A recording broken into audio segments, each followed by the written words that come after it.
Olá, queridos amigos espíritas que fazem o estudo cristão, que está acompanhando a gente aqui nesse vídeo. Me chamo Renato, frequento a casa Centro Espírita Maria Madalena, na cidade de Planaltina, Distrito Federal. E a convite dessa mesma casa, estou aqui com vocês nesse estudo de hoje.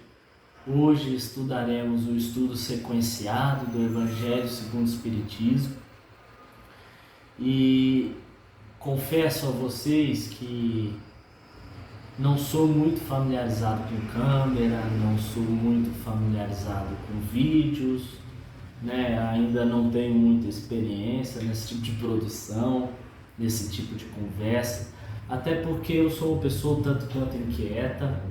Gosto de movimentar, gosto de andar, então ficar parado na frente a uma câmera para mim ainda é algo novo. Mas compreendo que vocês aceitarão, entenderão no estudo aqui de hoje, até porque o foco é o estudo, não é a minha pessoa, né? A gente fica engraçado que a gente fica com muita vergonha de produzir vídeo, porque a gente sempre acha que haverá comparações, né? E esquecemos muitas vezes que o importante é o que se diz, o importante é aquilo que nos toca, até porque o acaso não existe. Se alguém está assistindo a esse conteúdo aqui de hoje, provavelmente o meu esforço aqui será de acrescentar ao máximo ao coração de vocês, ou minimamente no conhecimento que a gente pode acrescentar. Bom, pessoal, o estudo sequenciado aqui de hoje é o capítulo 6 do Evangelho segundo o Espiritismo, o Cristo Consolador. Será de item 1 a 8. Só que antes de entrar ao estudo do capítulo em si, gostaria de contar uma história que eu ouvi de Raul Teixeira, numa de suas palestras. Não é mais comum a gente ver vídeo de Raul, nem palestras de Raul. Há um certo tempo eu escutei essa história e quero repassar a vocês. Raul é um palestrante espírita lá do Rio de Janeiro. Ele conta que em uma das viagens que ele fez para fazer palestra, para trabalhar, em uma das capitais do país, antes de entrar no restaurante que ele estava indo com amigos, com companheiros, ele viu uma mulher separando o lixo pouco antes do restaurante, separando aquilo que estava muito sujo, daquilo que poderia se aproveitar, aquela alimentação um tanto quanto fétida, podre, e aquilo de alguma forma, apesar de ser a hora do almoço, ele está com fome, até comprometeu a fome dele, e comoveu sobre aquela mulher. Ele entrou no restaurante e a mulher não saiu da sua cabeça. Ele ficou pensando, e médium que ele é, compareceu um companheiro espiritual para conversar sobre aquela mulher.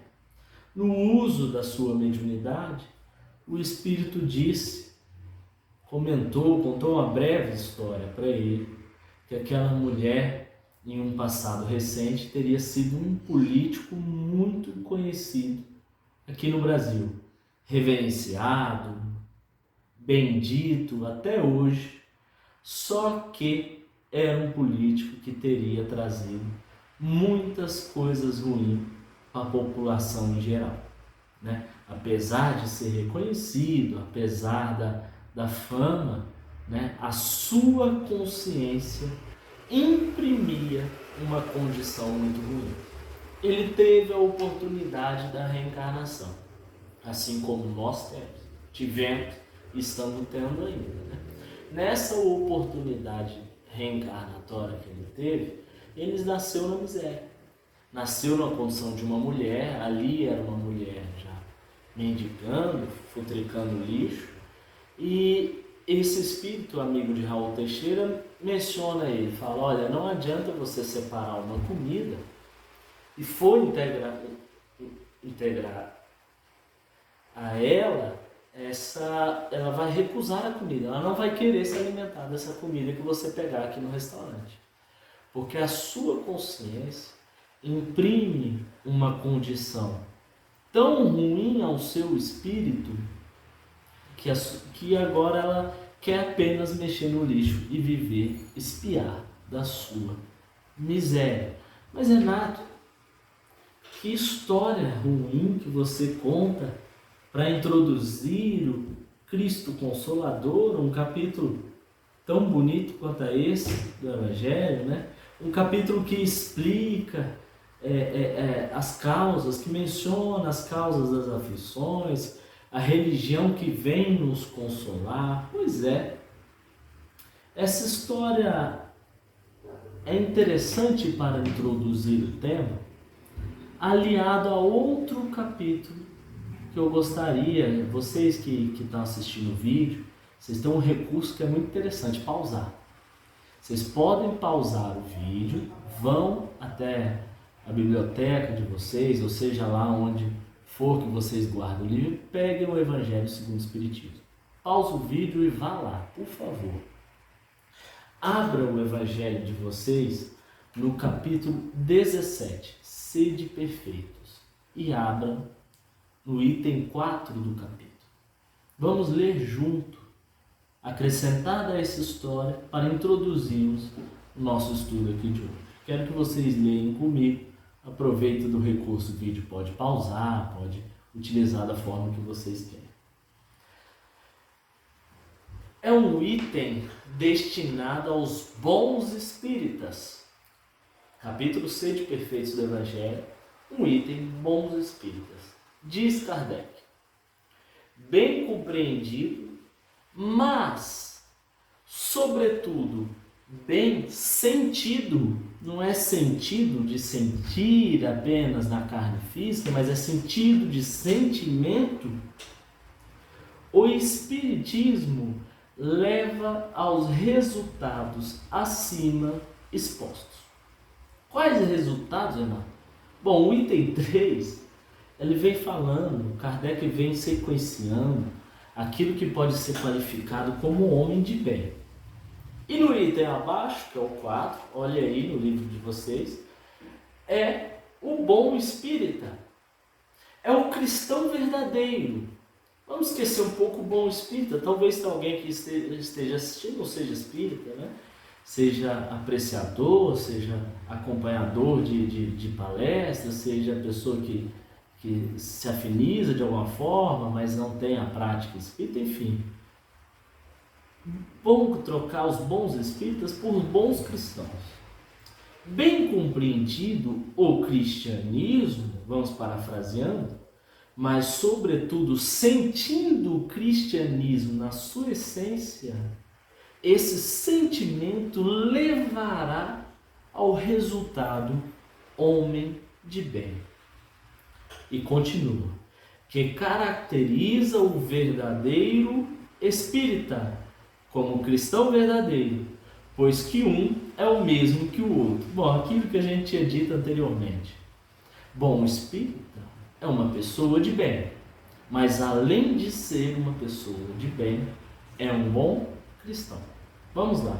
O Espiritismo não institui nenhuma nova moral. Bom, mas a gente está no estudo do capítulo de hoje, lá no 6, repara, o Cristo Consolador. E logo depois, acho que é o item 3 ou 4, vem falando que o Cristo Consolador é um Espiritismo.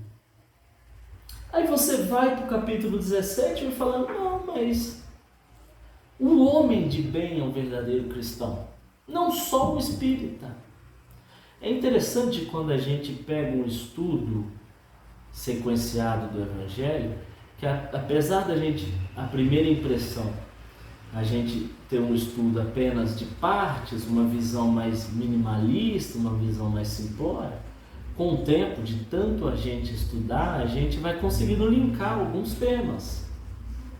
Então, tudo bem, lá vem falando que o Consolador prometido é o Espiritismo, que viria em um momento oportuno de maturidade social, de maturidade coletiva, para explicar aquilo que Cristo nos disse por parábolas.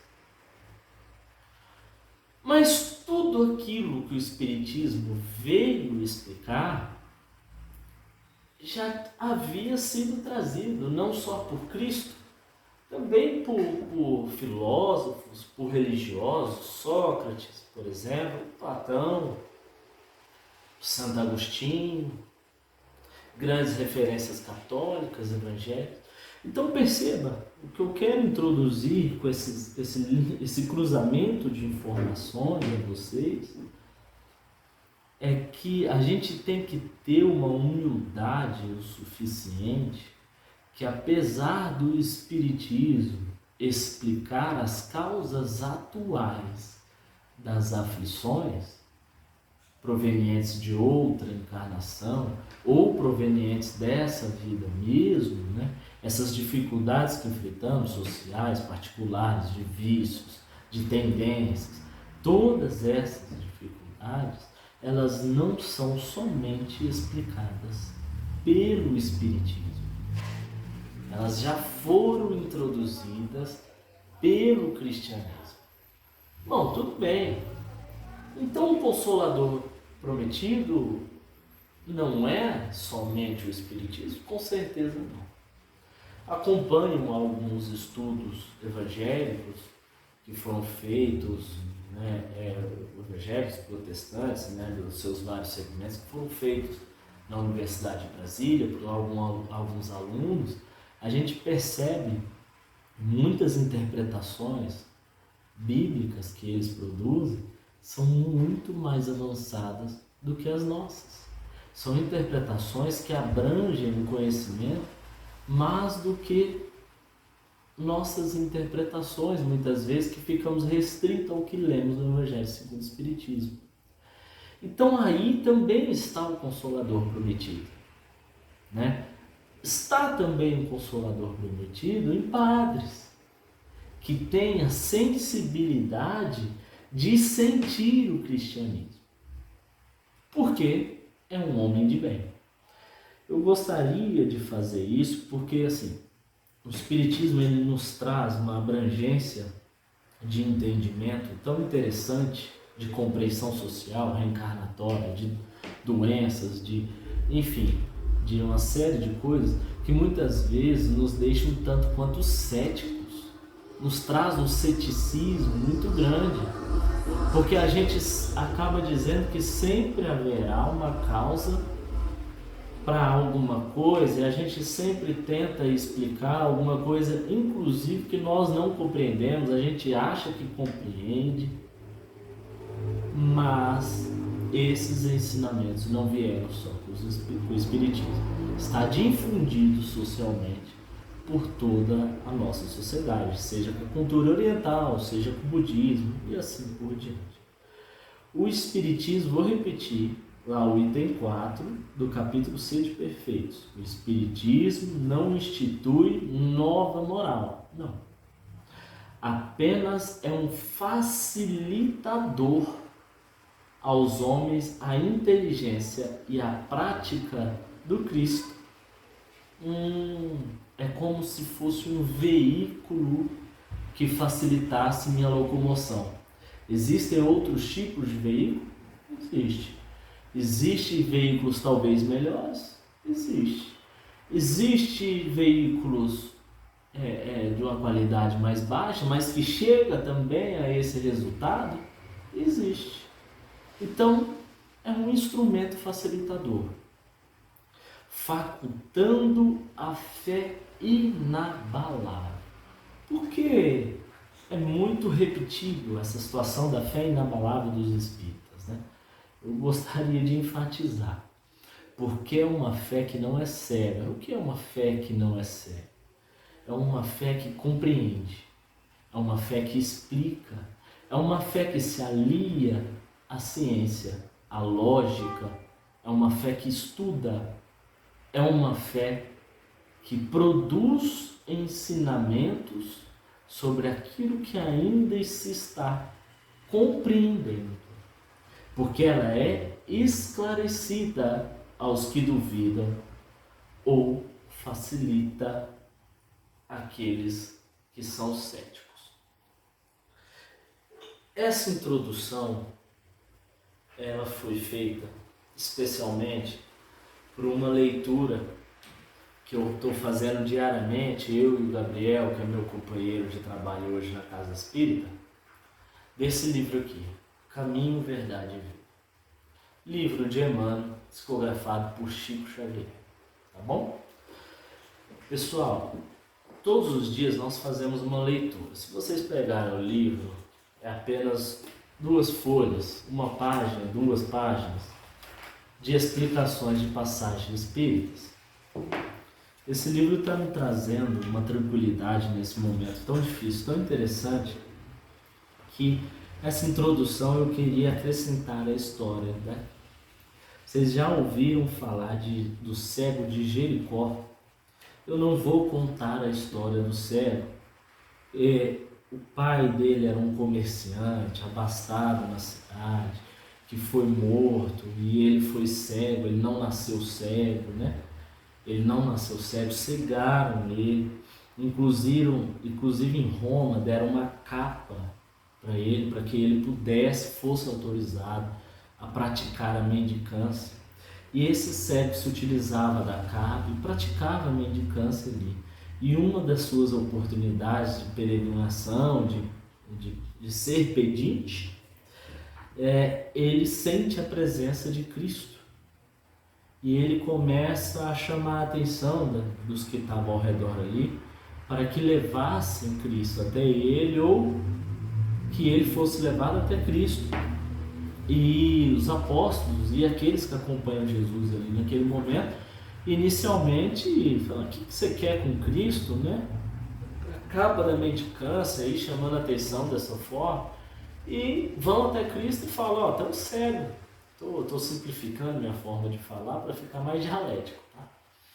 Tem um cego aí, te chamando, implorando a sua presença, e Cristo fala: tragam ele até mim.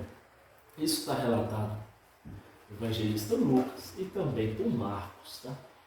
E chega ele, o cego de Jericó, chega até ele e Jesus pergunta: o que queres que te faça, meu filho? E ele responde: Senhor, o que eu vejo.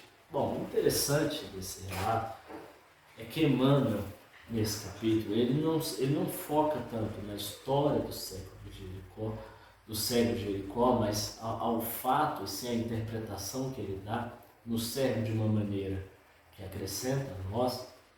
Ele compara essa cegueira física aos nossos problemas pessoais, individuais, sociais.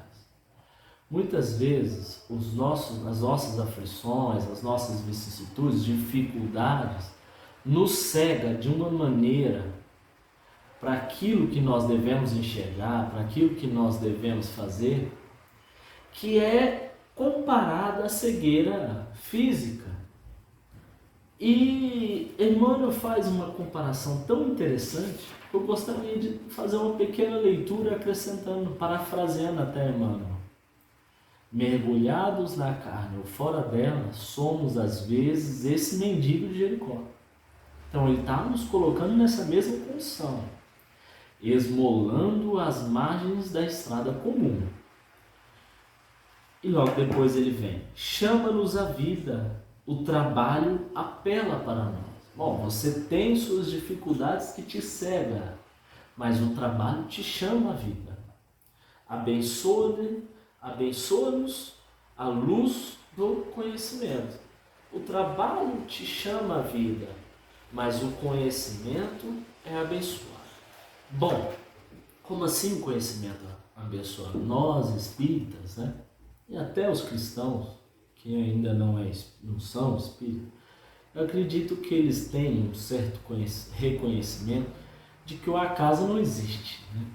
O acaso não acontece por obra fortuita, né? Por obra do inexplicável.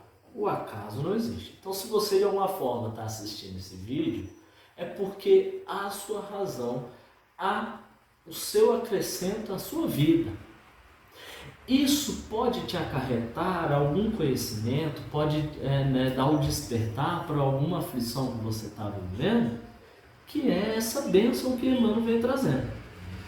Mas, apesar do trabalho chamar a nós e o conhecimento nos acrescentar, nós ainda, diz aqui Emmanuel, permanecemos indecisos, sem coragem de marchar para a realização elevada que nos compete atingir. Pessoal, independente da nossa condição hoje, a todos nós compete o sacrifício ao bem, seja ele como for, seja um sacrifício material, seja um sacrifício puro de sentimento, ou seja, um sacrifício de ouvir que seja. Às vezes nos apegamos tanta cegueira, que pode ser o orgulho, a vaidade, a riqueza, né? Hoje as redes sociais nos traz tanto o que é bom, festas, que a gente nos provoca uma cegueira, que como diz aqui, sede perfeitos, nós esquecemos dos sentimentos. Nós esquecemos de quem nos faz bem, de nossos familiares, de nossos conviventes. E é isso que Emmanuel vem chamando a atenção. Vou continuar.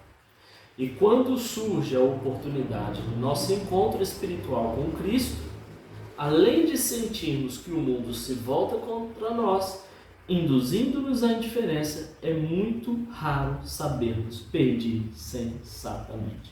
Bom, ele está falando, quando surge a oportunidade do conhecimento, não é encontrar Cristo face a face, frente a frente. É sentir Cristo através do conhecimento, através do sentimento.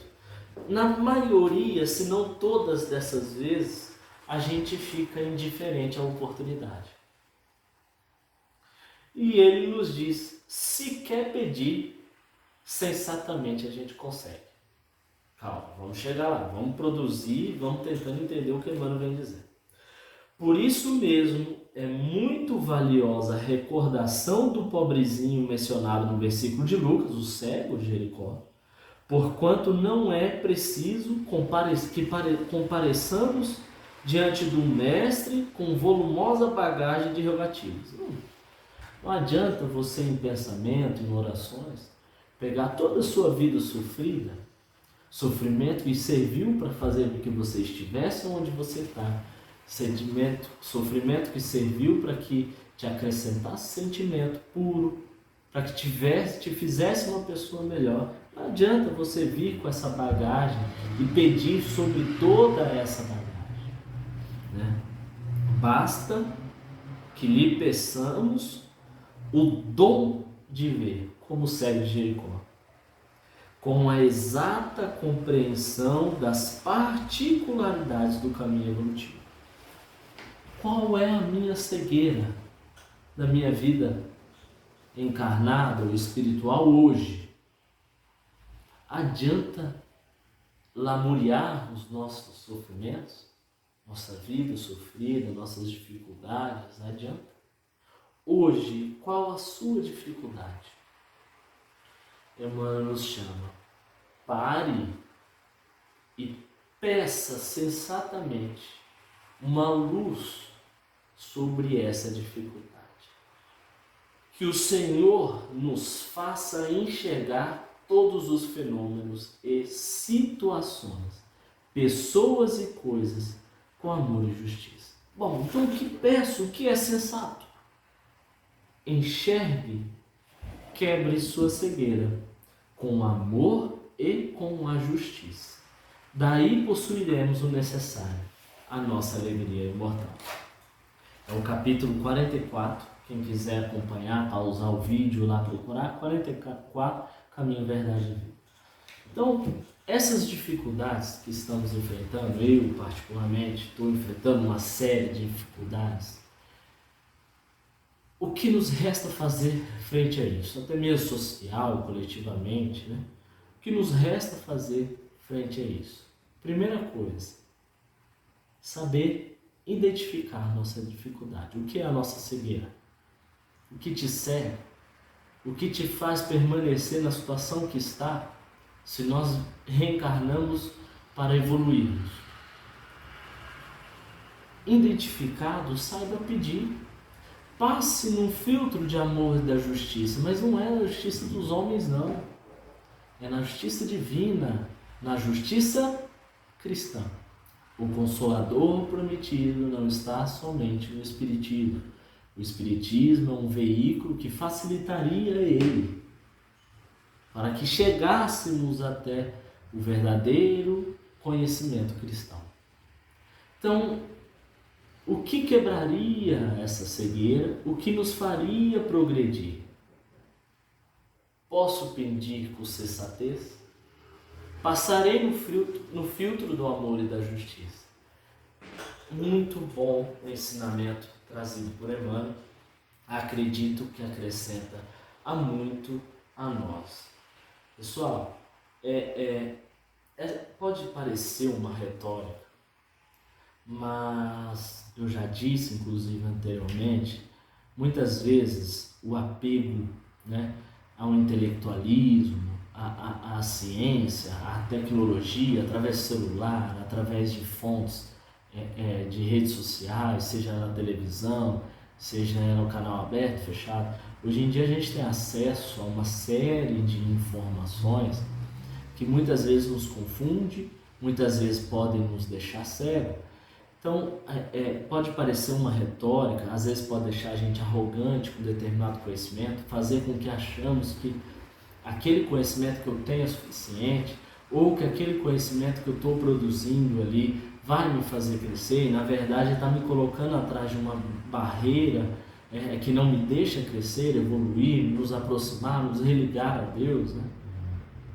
Pode parecer retórico, tanto quanto retórico isso, mas é importante que nos atentamos a isso, né? Por muitos anos, o fanatismo religioso, assim como o fanatismo religioso, o misticismo, né? Por muitos anos, isso já faz muito tempo, matou a muito da nossa sociedade, por ser cruel, por diferenças.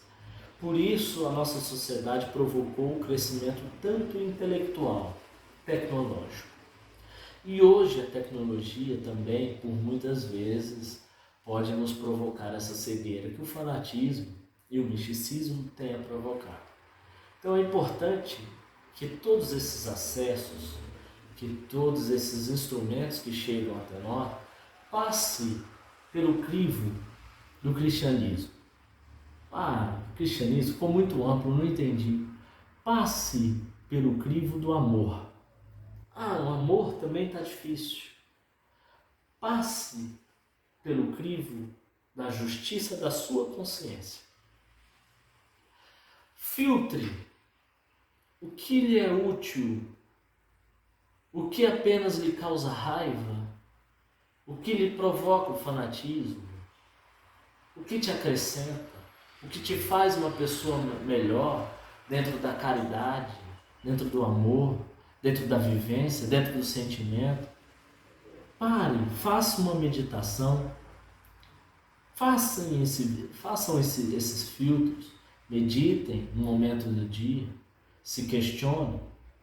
O que eu estou fazendo que está provocando aproximação demais de pessoas que me fazem mal, ou afastamento de todas essas pessoas?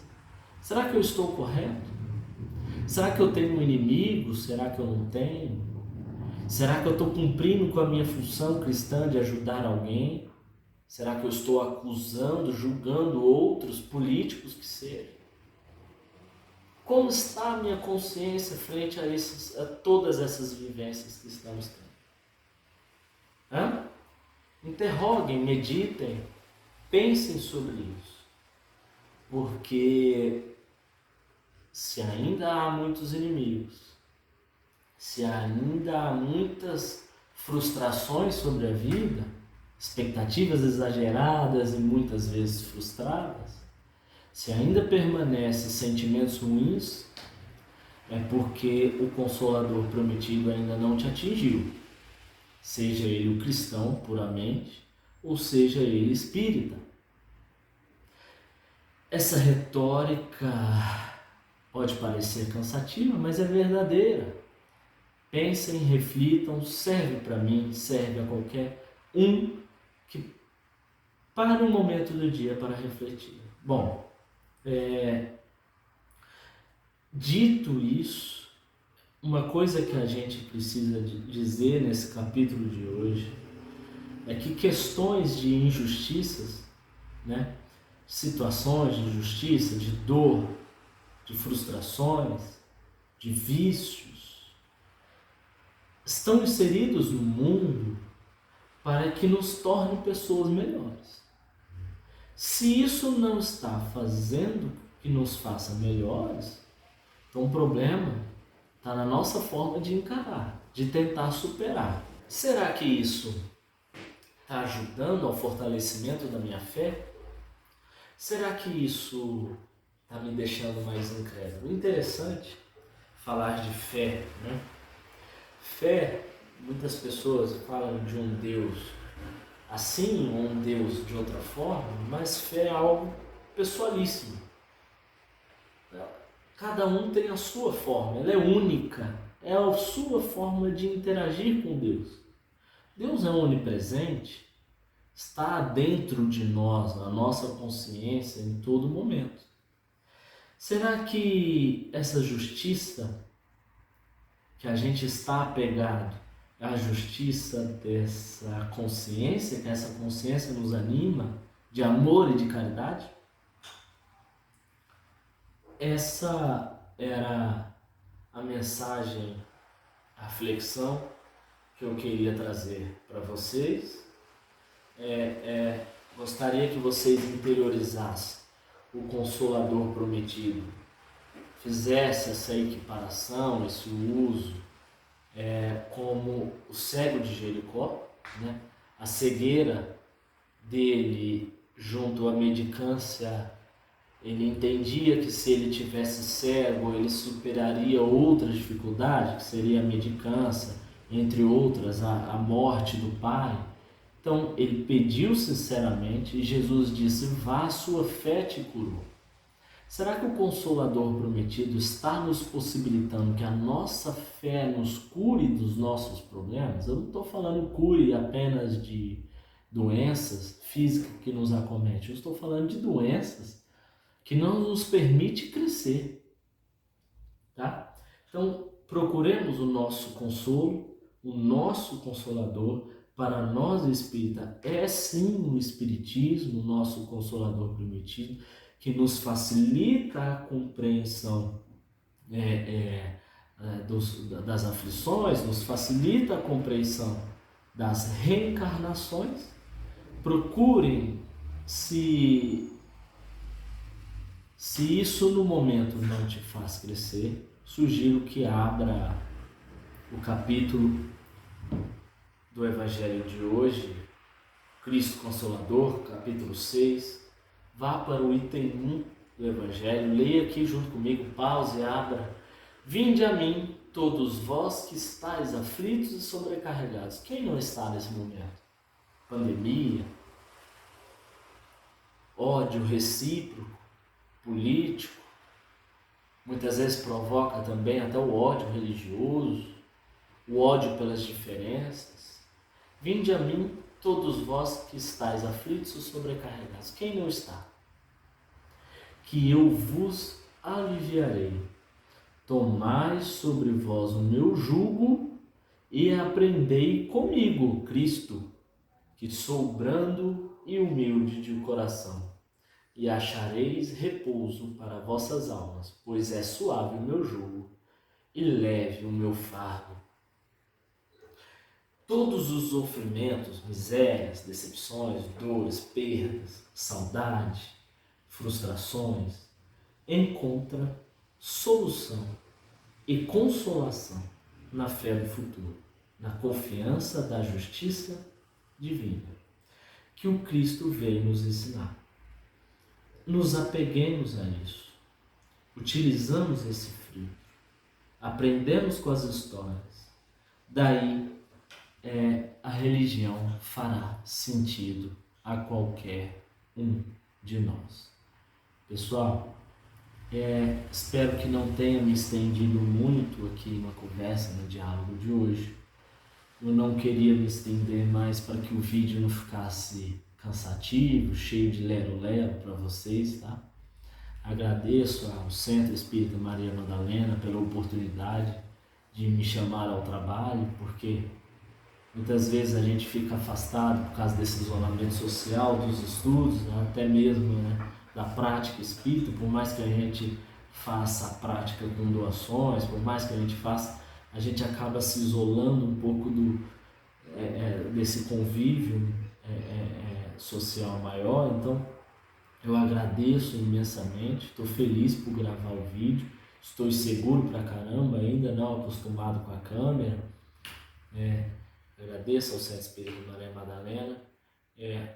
A minha ideia do estudo de hoje do Consolador foi fazer algo diferente, foi linkar com um outro capítulo do Evangelho, para que nos trouxesse a reflexão desse consolo, a reflexão cristã, a reflexão que é única, somente sua, de nossa consciência, que Deus está em todos nós, dentro de nós, que possamos ouvi-lo, que possamos modificar nossa cegueira, curar a nossa cegueira, que não precisa estar junto com Cristo, mas precisa estar com a fé inabalável, precisa acreditar, precisa do exercício do amor, da caridade e da justiça cristã. Eu queria trazer toda essa mensagem para vocês, para que isso retornasse como uma reflexão no interior de cada um. Eu espero que não tenha deixado vocês agoniados aí, que eu não consigo olhar para a câmera, né? Espero que não tenha atrapalhado nada, espero que tenha acrescentado a todos vocês com essa ideia de abrir, expandir com o conhecimento espírita que nós temos, o conhecimento cristão. Aconselho a vocês a adoção desse livro. Pode ser igual aqueles de mensagens diárias que você abre. Eu sugeriria que usasse diariamente também, como se fosse uma agenda, fica a critério de cada um. Emmanuel é muito sutil, ele é muito pontual nos seus ensinamentos. Eu nunca tinha visto essa comparação dos cegos de Jericó com a nossa cegueira. Acrescentou muito para mim, por isso o meu interesse de trazê-la a vocês. Que Jesus nos abençoe, hoje e sempre. Muito obrigado.